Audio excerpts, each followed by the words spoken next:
I'm Elizabeth Charles, and I produced Tithes and Offerings. As a creative producer and partner to the writer-director Tony, we went through the entire process, the start from actually going through various versions of the script, talking through the messaging, how did we want it to end, doing the pre-production, casting, finding the local crew in Kenya and our New York crew, just putting together everything, going through the various versions of the cuts. As you know, there are so many of them, and we made something that we're really proud of.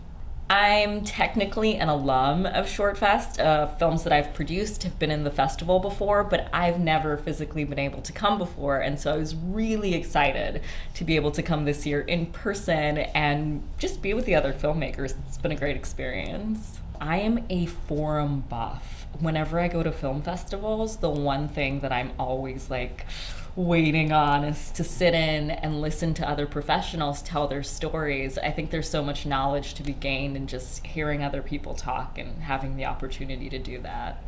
So it's interesting. I think that at heart, I'm an activist and probably a bit of an anarchist, as we all kind of are to varying elements. And for me, film has kind of always been a means to promoting social change for women and people of color in particular. So this film that's based in Kenya is featuring a cast that's full of color. The last film that I had in ShortFest starred a woman of color, two women of color really, and the one before that a woman of color. And for me, it's just really about getting visibility for groups that are typically marginalized but have a wealth of stories to tell, and I just want to be able to tap into that.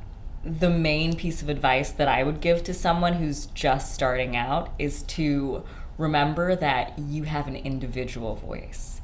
There's a lot of trying to replicate, the stories of others and of what you think might be the road to success, but truly the road to success is always in individual stories and in those unique, very specific stories. So remember what it is that your voice has to say and tell that story. So we have two projects coming up. The writer-director Tony Koros and I have a feature film that we're developing that's kind of in the realm of science fiction, which is a little bit different, but it'll be great. Neon Tilapia. And I also have a late night talk show that Tony and I are working on together as well. Also targeting women and people of color. 90s aesthetic.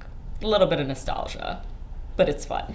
The name of the talk show is Before We Wrap, so please look out for that coming soon.